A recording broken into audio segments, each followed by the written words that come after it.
Good evening, everybody. Welcome to the New York Studio School. As you know, on Tuesdays we actually have distinguished practitioners of the creative arts, sculpture, painting, and drawing. And we're very pleased this evening to have Isaac Witkin, a legendary figure in the realm of sculpture, who I personally have followed his career with avid interest for many, many years, having first seen it in Marlborough, then at Herschel Modern, and then onwards in many different venues from Pat Hamilton, and now at Marion Locke's Gallery in Philadelphia. I'd like you to welcome Isaac Witkin, the sculptor.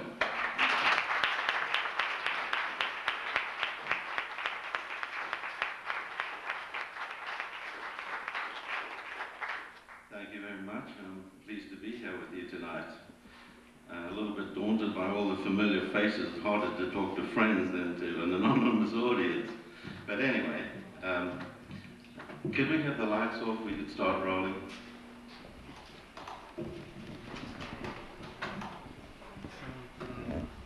Lights back on, please. Lights. Could you put the lights back on, please? You don't seem to have a picture.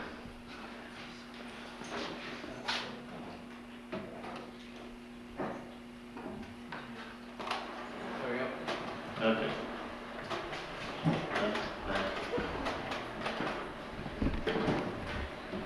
I began making sculpture in the late 50s in England, an England that was still recovering from the aftermath of World War II. Sculptors in England, and indeed all over Europe at this time, were still reflecting a guilt-ridden angst in images of baleful, menacing human or animal presences. This is my earliest sculpture called Child of the Lollipop, and was made under this influence, an atavistic, time-worn image of childhood, with challenging stance smiling ferociously at the world. The sculpture was a breaking away from my classical training in the tradition of Mayol. It was made by throwing clay onto a prepared armature and coaxing the image out of the material. It bears the influence of Picasso and de Kooning. It soon became obvious to me, however, that this was not the direction to evolve in. More often than not, I would land up with an amorphous lump of clay on the floor. I had to seek a more constructive and conceptual way of working, and looked to Brancusi for direction. Brancusi had freed sculpture from literal rhetoric and elevated the art form to the conceptual level, painting, poetry, and music. I was part of a generation of sculptors who reacted against the existing standards at the time. An eminent group including people like William Tucker, Philip King, Tim Scott. And we effected a revolution of sorts that actually took place in an art school, St. Martin's School of Art.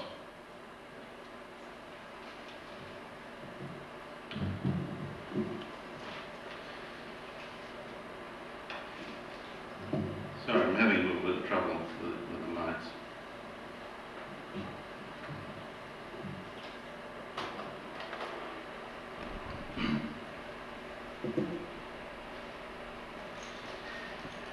These are my first attempts to make abstract sculpture. The two pieces on the right are efforts to extend the monolithic human form spatially by superimposing or interjecting the volumetric form with its planar opposite, setting up a dialogue between the monolithic and the constructive traditions, a dialogue that has preoccupied me to this day.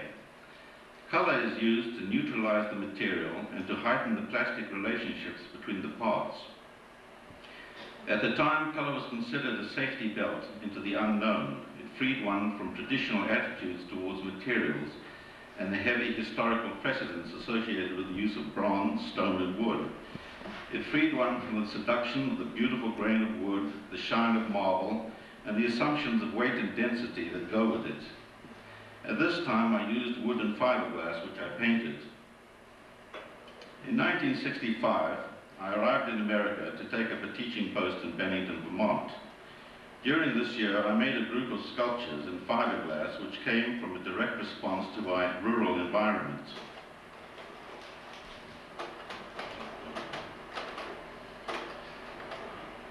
Seems to be going in the wrong direction.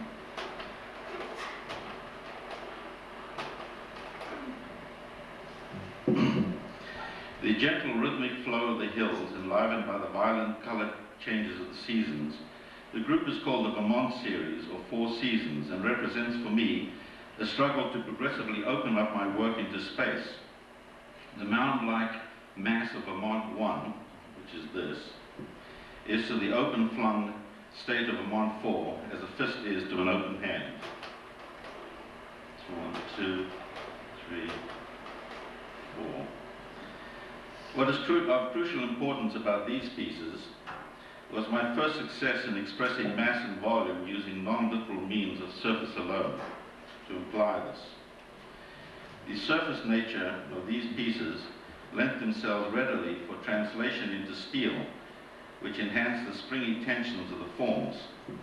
It was in this way that I came to using steel through my own process rather than receiving its usage from the traditional sources of welded constructed sculpture established by Picasso, Gonzalez, and David Smith.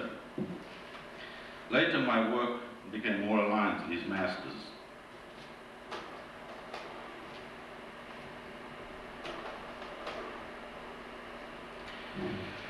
This work, entitled Angola, marks the beginning of my maturity as a sculptor, where all the sculptural issues I was dealing with come to resolution. Convex and concave surfaces implying mass, linking of curvilinear and rectilinear rhythms like a musical fugue, movement achieved from side to side and forward and backward thrust. This piece entitled Shogun, what interested me about Angola was the back of the piece, which presented a dominant concavity to the viewer. Traditionally, sculpture bulges out into space, and it occurred to me that the opposite might produce a new sculptural innovation. I decided to take Angola, turn it on its side, and lop off two elements. The results were quite dramatic. The sculpture opened up a complex of architectural spaces with perspectives drawing one into deep space, and this innovation generated a lot of my work over the next decade.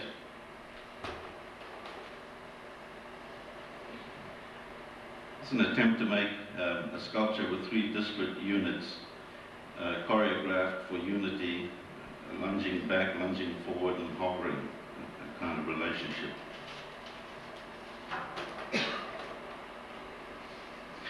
In the late 70s, my work, instead of getting looser and freer, got more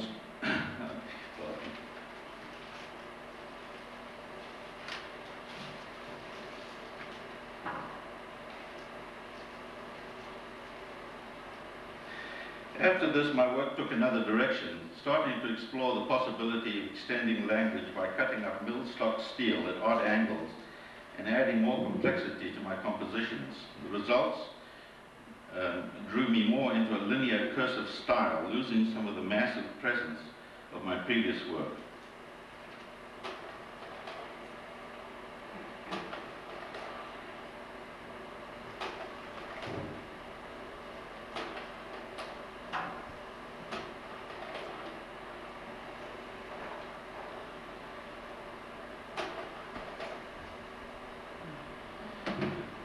This is a small piece which often preceded a larger idea.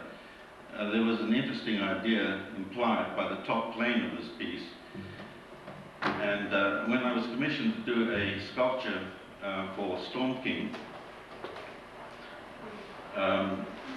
it occurred to me that the situation demanded a reading against the sky, because it was set on the edge of a hill against the sky. And that top plane innovation seemed to be a natural for this resolution.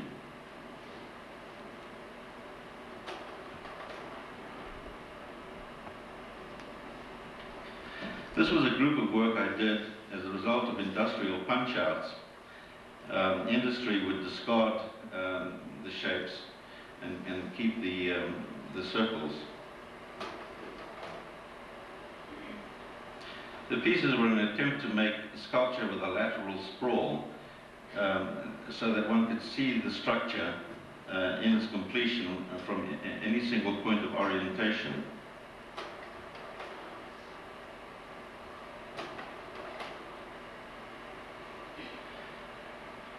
It's an attempt to give a sculpture its own base instead of relating it directly to the floor.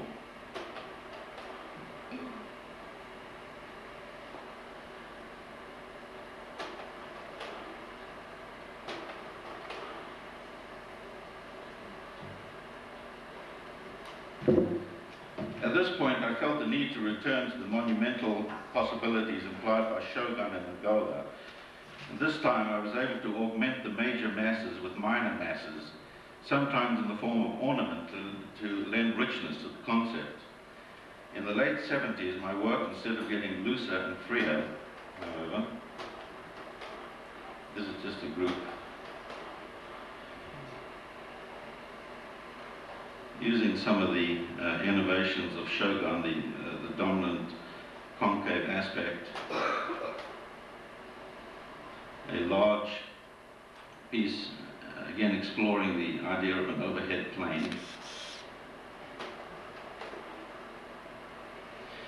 This piece begins to become more independent in its inclusion of fanciful imagery, a much more intuitive and improvised way of working. This drives that idea even further, where I consciously did not edit any impulse that I had in making it.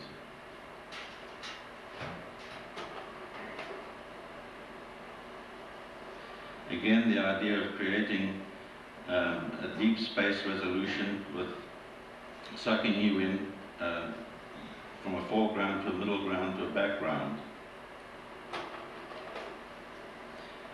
using concave, convex alternations to avoid front and back difference. Another large piece, this time exploring more volume, more mass, by adding edges to the planes and continuing to explore the idea of a large overhead plane.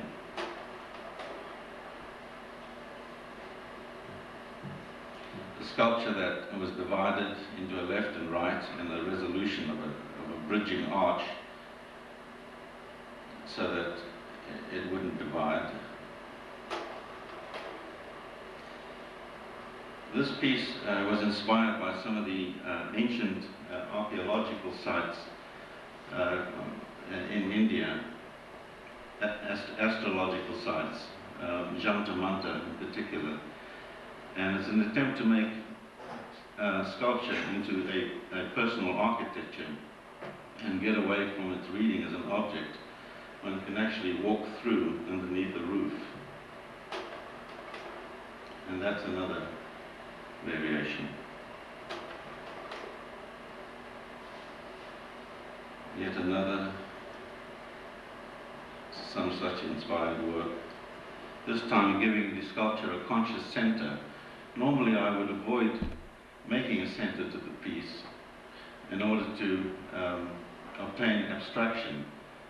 It was a device of mine to blow out the center and to concentrate the action on the periphery of the sculpture, to avoid making a sort of a spine appendages idea. This time I tried to make a conscious center with forms working around it. This was a preliminary study for a commission I did in Springfield, Massachusetts. This is the large version of it. It was to be placed in front of a waterfall with water in front of it. I took a trip to Florida to observe the way land masses behave with water, and was inspired by the shapes in the fauna and also the deep red stained mangrove trees. This is a more architectural translation of that more low-slung piece, Everglades. It's a piece that's in the Hirshhorn Museum right now, and it has a much more architectural grandeur because of the elevated verticals.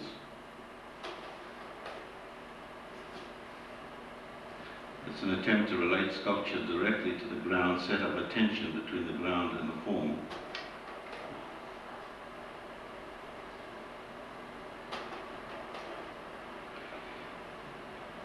An attempt to again give sculpture its own base, almost like a relief, but off the wall, so everything projects up from the floor into space, allowing it to relate both to itself and also to the common space around it. This drives the idea of that dominant concave aspect, I think, to its essential limit, and as the last piece I did in that mode.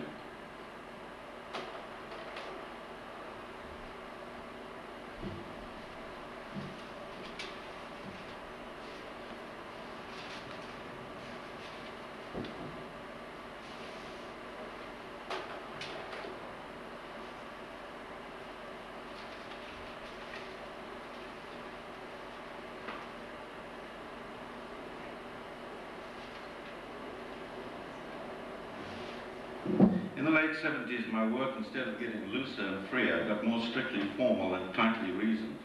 The last 4 or 5 pieces are the last gasps of my constructive period.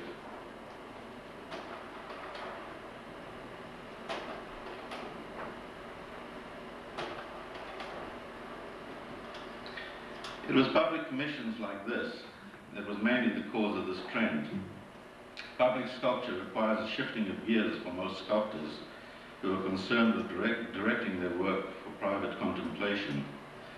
It was about this time that events in my personal life were changing, and so it was no coincidence that I should begin to question the basic premise of my creative approach.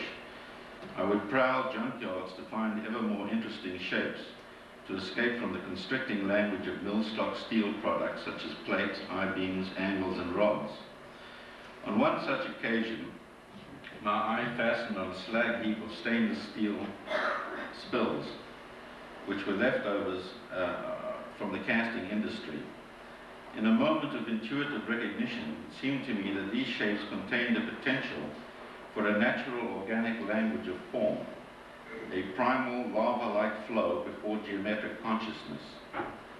I bought a truckload of these shapes and hid them in my woodshed until I had the courage to do something with them. After gingerly picking at them for some time, I finally made a group of pieces which filled me with renewed excitement.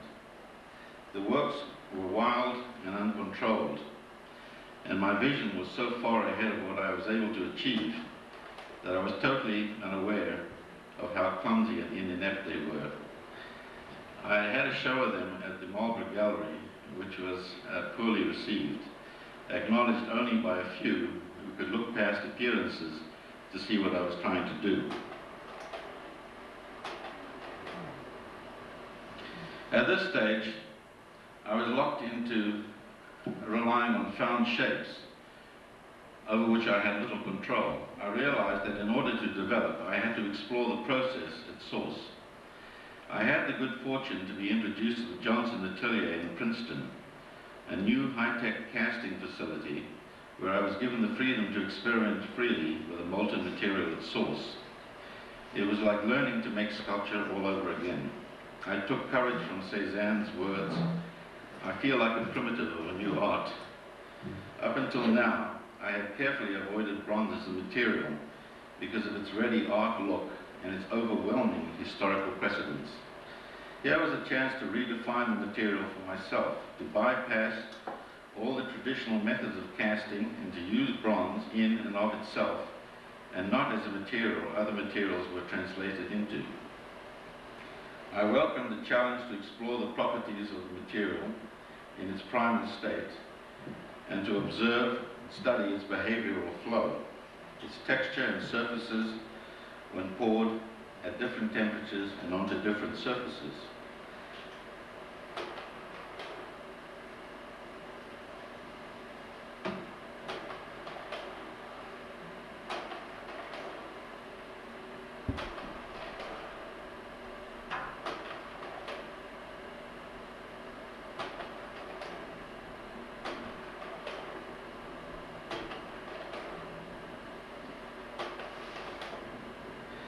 At first I prepared beds of sand where I would carve out pre-drawn shapes and then pour molten metal into these open-faced molds. Later on, I abandoned this method and relied more on free drawing with liquid bronze poured out of a ladle. Learning to control the drawing by continuous practice, then I began varying and extending the process to include building up surfaces by continual layering of bronze and so on. The images that emerged resulted from the dictates of the forms, where concept and process were held in balance, assembled in a redefined constructivist methodology.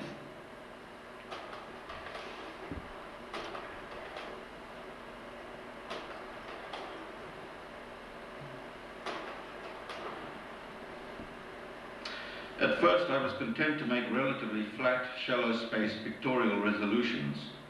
Controlling the myriad of association of the forms contained was as much as I could handle at the time. Colour began to play an important role again in these pieces because of their pictorial nature. Colour now became an organic part of the material, fusing chemically with a base metal instead of paint, which always remains as skin.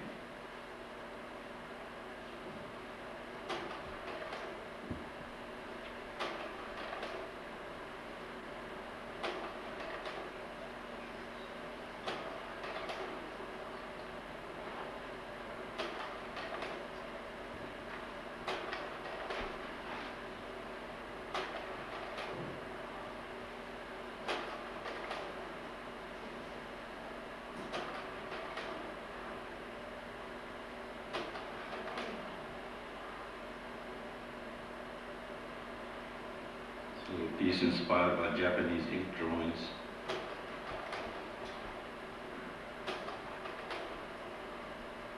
You should go a little slower. Oh, you want me to go back? No, I do. Just say when, and I'll stop.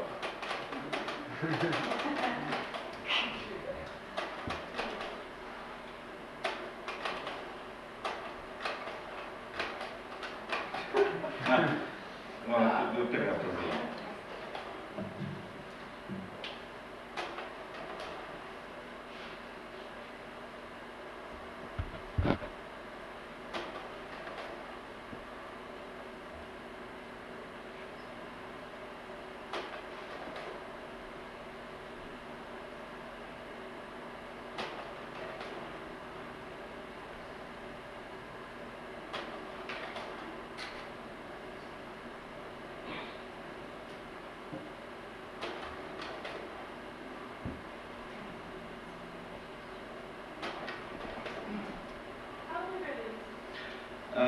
About yay big, maybe that high. They were relatively small, intimate pieces.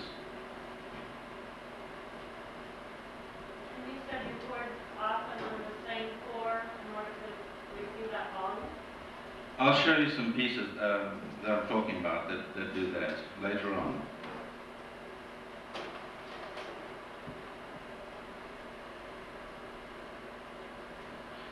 These shapes are a direct pour, like pouring metal into like a cookie cup kind of mold. The crinkling of the surface is the result of the rapid cooling process of the surfaces that are exposed to the air. It gives them a natural kind of a textural look. And there's always a difference between the two sides of the form, which I play with in the sculpture. I alternate the textural differences by juxtaposing images, the forms, both on the back and the front. So you'll have a mixture of crinkly, rough surfaces on one side and smoother surfaces on the other. So how many shots is this? Well, I pour each shape individually. So as many shapes as you see. I might make the whole sculpture actually in one pouring on one mold, depending how big the sand bed is. Does accident play any role in your work? Oh, absolutely. Absolutely. I love the accidents of edge and surface, and I rely on the serendipity of what happens in the form. Are you basing your inspirations out before you start? No. Oh, Just the forms, I create the forms, and the forms dictate to me the structural appropriateness of the form. That sculpture was actually made in a more traditional method. It was built up, it was originally carved in styrofoam with wax overlay and then cast in the more traditional method of cope and drag mold. So it wasn't an open-faced direct pour. That sculpture was made in wax rather than metal. Wax flows in a very similar way to bronze, and often when I want wafer-thin surfaces, which wax seems to promote, I would pour it out in wax and then ceramic shell cast it in bronze. That's just a direct pour in bronze.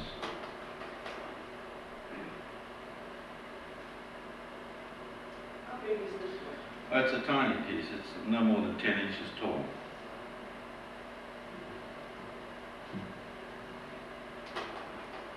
I think we're probably going to change to another carousel.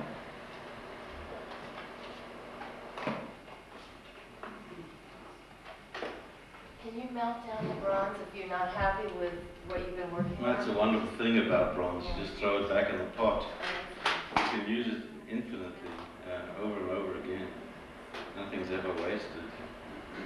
Why would you use bronze versus iron? Well, I use iron as well, but I use bronze because it's promotion of color. You can produce almost any kind of effect in terms of texture and color in bronze, where iron is much more limited. If I like a rough, massive look, I prefer iron. But you can't do much in terms of color. You either make it black or rusted. The color range on patinas and bronze is, feel it's Oh, it's infinite. You can do an infinite amount of things. Yeah.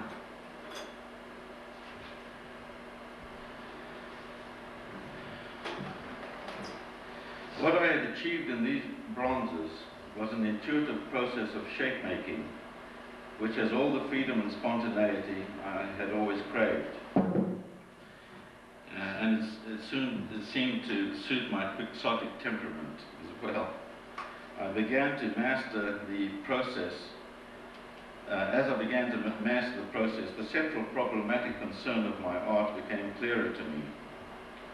If I were to make something of lasting consequence, I had to combine this new language, which was essentially flat and pictorial in nature, with a spatial conception of depth which I had achieved in my early sculpture through intellectual discipline.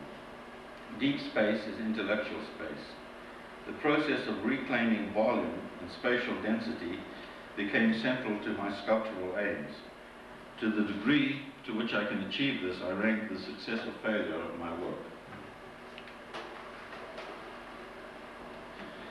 This piece was made by throwing bronze into a fluidized bed of sand, like a swirling vortex, and it would create these amazing swirling configurations.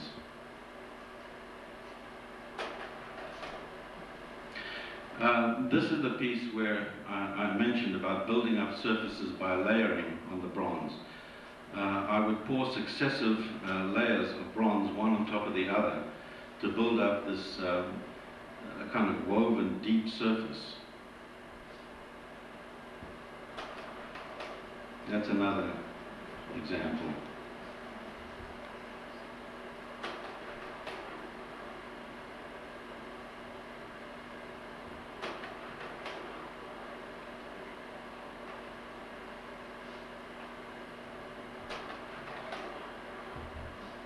This is a larger piece that was directly poured into open face beds of sand.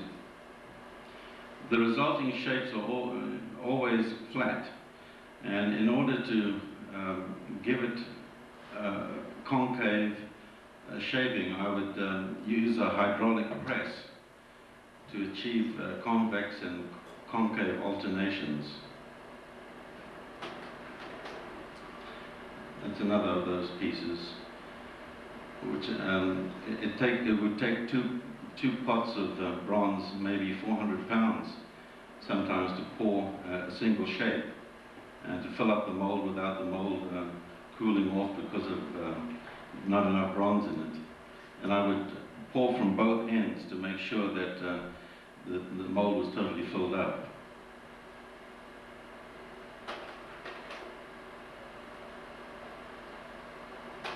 So these are larger than? These are large pieces.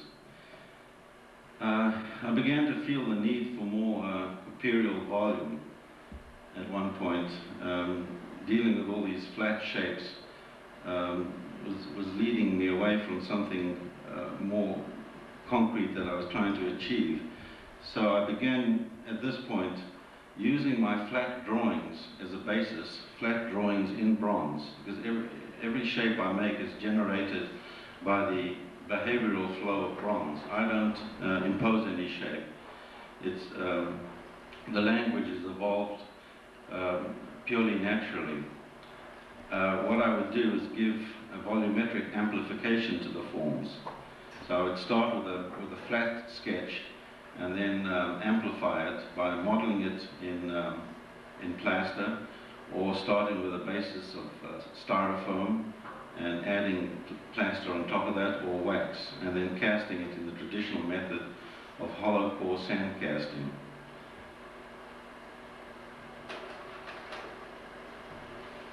That piece is an aluminum piece, and it's much thicker because the weight of aluminum is much lighter than bronze and allows for a thicker mass, not being too heavy or unwieldy.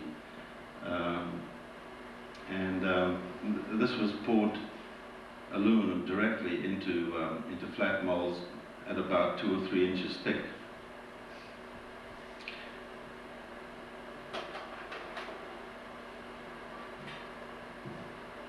That's a large piece, it's about 12 feet tall.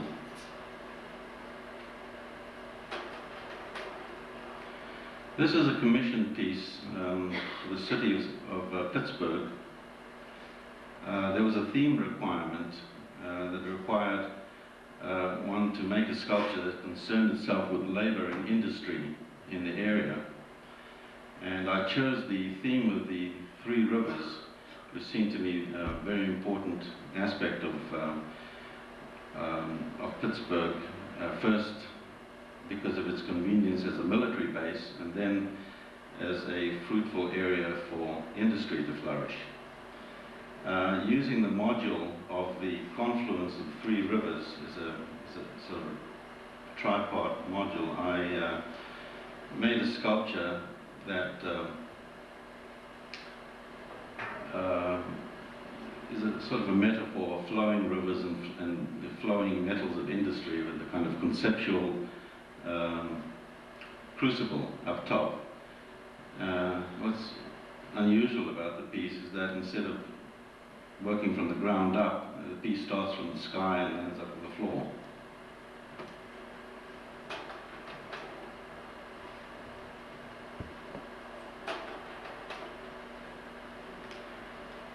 That piece was made flat, pouring flat shapes of wax on the surface and then picking it up and sort of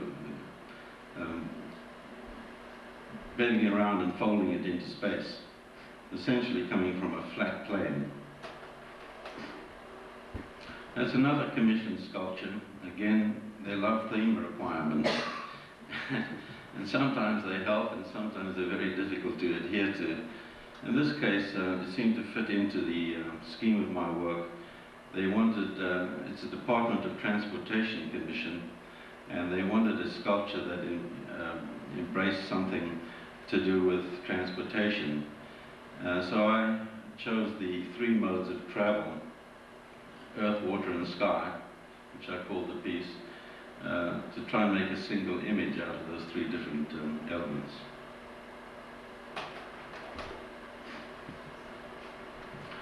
This is a piece I made which later on spawned 6 variations. It's called the hawthorn tree, and it inspired 6 variations of it, each one using some aspects of the shapes of this piece, excluding others using some. That's variation 1, 2.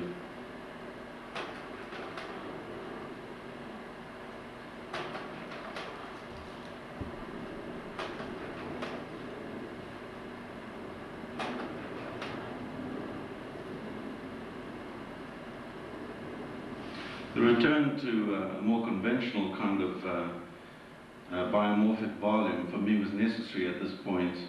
I always begin to check myself at some juncture of my career when I feel my work is getting too flat, too pictorial.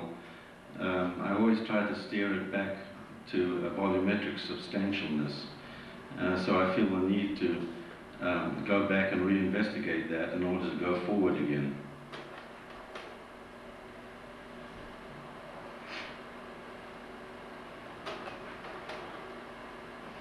That piece tries to combine early aspects of my work, kind of geometric planar quality with an organic reference as well.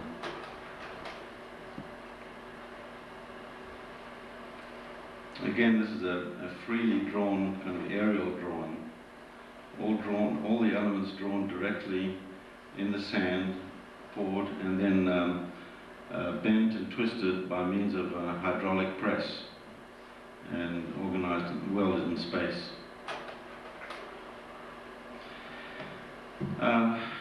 Every now and again I return to the subject matter of landscape. Landscape seems to be subject matter that most sculpture, even historically through history, somehow has avoided. I only see landscapes as backgrounds of relief sculptures, Oriental and Renaissance sculptures, but never as an object in itself. It occurred to me that I would like to try to make a sculpture that made landscape into an object that could have all the specificness of a portrait head. It didn't have to be a bland, anonymous thing. I'll go back to this piece because the process is a little bit different. This piece was made by a process of pouring hot molten wax into a cold bath of water, and the congealing action produced this amazing kind of wrinkly feeling with the forms, which later I wrapped around to make volumes out of. Another little landscape piece.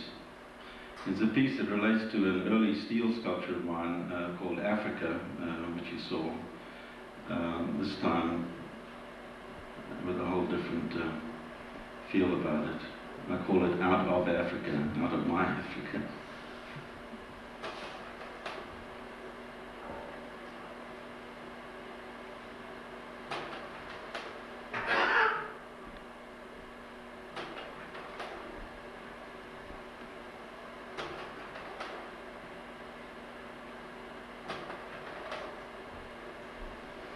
This piece was one of 2 themes that I made, called The Tower, inspired by the astrological sign of the destruction of the tower, where some exterior force, like lightning, knocks the crown off kilter and destroys the structure. It's kind of a literal rendering, but somehow I allowed that resolution to creep into my work. That's the Tower 2.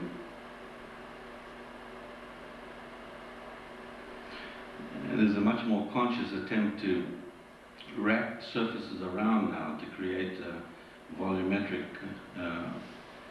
forms.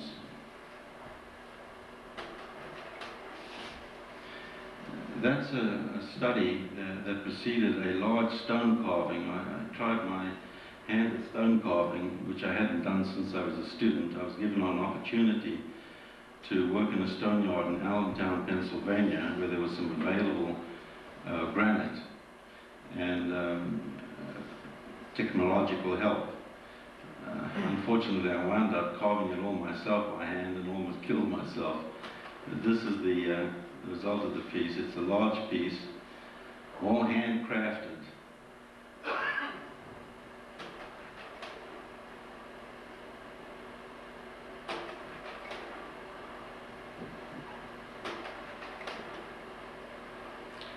That's a more volumetric translation of the preceding piece.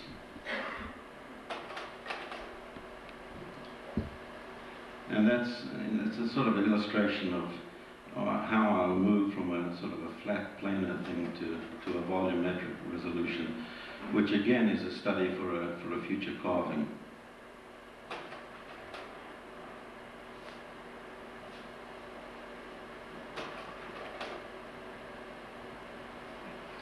A little tip of the hat to David Smith there.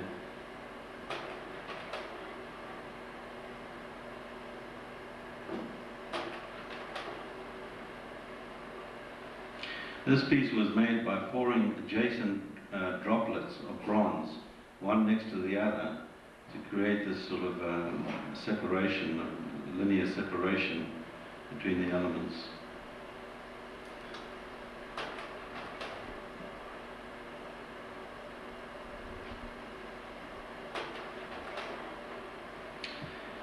That's the latest development that my work has taken. I've now learned how to model quite freely with the material in the round. Instead of using lumps of clay, I can now use lumps of bronze and use the welding torch not simply as a way of sticking things together, but actually organically melding things together. So you can see the difference between one textural change to the other. Again, it's a return to the landscape theme. A trip to the southwest inspired this image. Those incredible structures of the Vista, natural organic structures. And that's it. Would you like to ask any questions?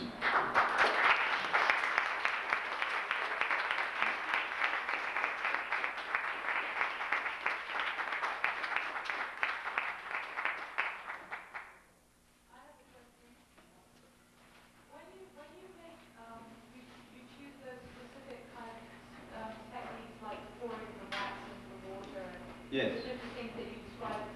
When you start to experiment with those kind of techniques, I guess I'm assuming that you don't know exactly what's going to happen. No, I don't. But so does that mean that you have like a content sort of idea for your sculpture or a form in mind that you want to try and arrive? I mean, how do you come? What makes you decide to do those things like forms? I mean, how do you come up with that? Is it related to the form? I guess I don't know. Well, I'm primarily involved with language and the continual extension of language. That's just another adaptation of the way my language evolves by pouring wax into water. I'm continually finding new ways to extend this language in my repertoire of shape making. Every time right now, I'm pretty good at predicting the kinds of shapes I've already done. If I want to create a certain order of shapes, I'll know how to do it because I've been there before. But I'm continually extending that. The resultant images are not pre-planned, but they come from some kind of intuitive process of the image arising out of the material. And me recognizing at some moment of identification something that I think is essential, and to go with that. I don't know what I'm going to do beforehand usually. I don't particularly want to know.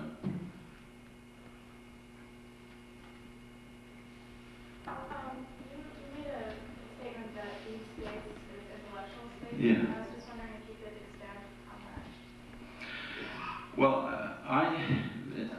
I'm talking from a personal point of view. Other people may be more natural sculptors than me in the sense that the three-dimensional grasp is something much more available to them. Most of us grow up seeing flat and drawing flat. Most children's drawings are flat, and we're used to seeing the world as flat. And in my own particular case, it required a conscious intellectual discipline to learn how to model in the round, to see things from the other side and all the way around, and to hold it in the palm of my hand like I understood it in its entirety.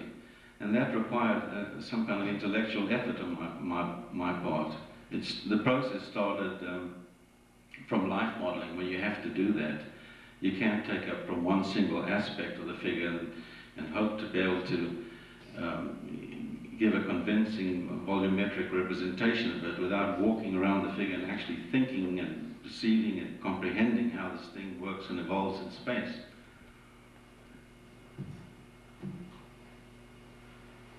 Did your family members do sculpture? No, No? I'm the only freak.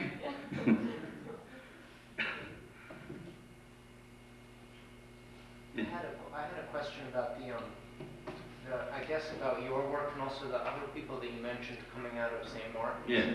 Which is that it often seems to me that that group of people were dealing with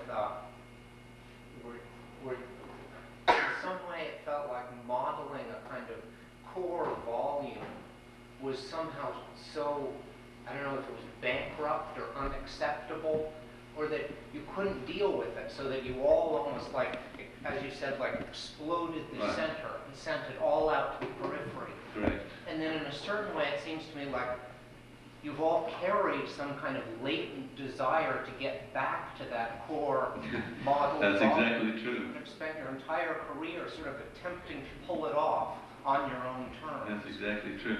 I think there was a temporary euphoria when we were able to make very pictorial kind of structures with just using surfaces and flat pictorial means.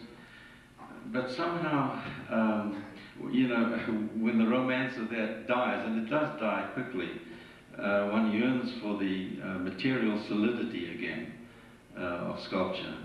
And every now and again, sculptors get very excited by this jolt that alignment with painting gives them. But somehow, sculpture always has to sort of feed back on itself again in order to really renew itself. But in the process, you did get rid of the pedestal.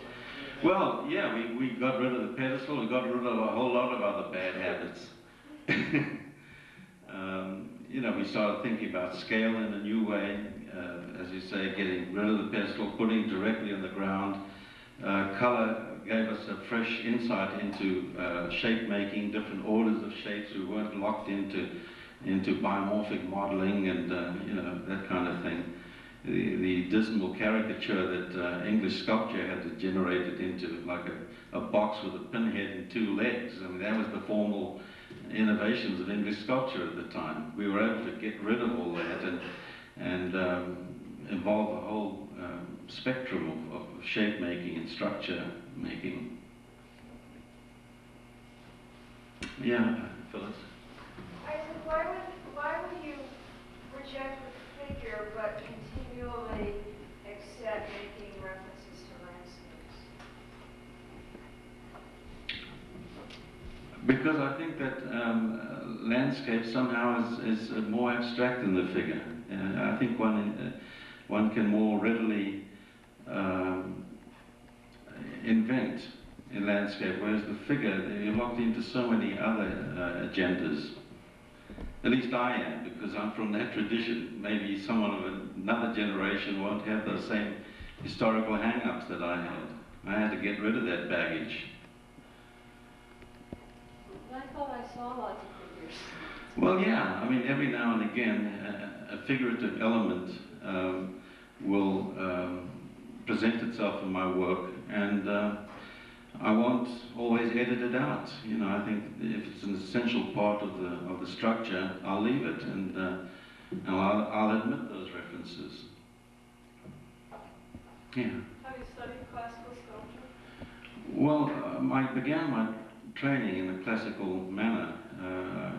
I did a figure training in the tradition of Mayol, in a very kind of volumetric architectural understanding of form from Mayol. Not Rodin, Mayol I think was more the lineage. That was my training anyway in England.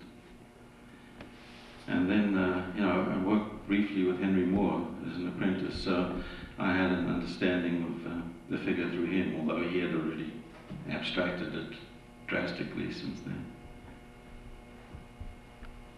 I was wondering if you'd done any, or if you thought of going back to the work where you were talking about it getting large enough so that you actually could be inside it, the more architectural. Remember when you were Yes, yeah. I had a brief exploration of sculpture as personal architecture, Right. but I got less interested in that. I don't want it to depersonalize sculpture that much. For me, it's very important to have a sense of a kind of personage in front of me. I didn't want it to abstract itself to the point where I would lose that kind of person-to-person relationship to it. So that even with the ones that you think of as landscape, there's still a way in which those landscapes are like... Yeah, I think of them as like a portrait head. You know, when I'm modeling it, it's instead of being in the head, it's it has the same specificness to me. What made you change from those early, large, curvilinear, massive pieces to the pieces on the ground that were more like calligraphy? There was a very definite shift there, early on. Well, I think I mentioned it. It's a complex explanation. But there was a whole process that I went through where I abandoned the constructivist tradition and sought a more organic way of working, and that sort of necessitated those changes. Thank you. So did you start right in and cast pour bronze open-faced yourself, and then you still do that?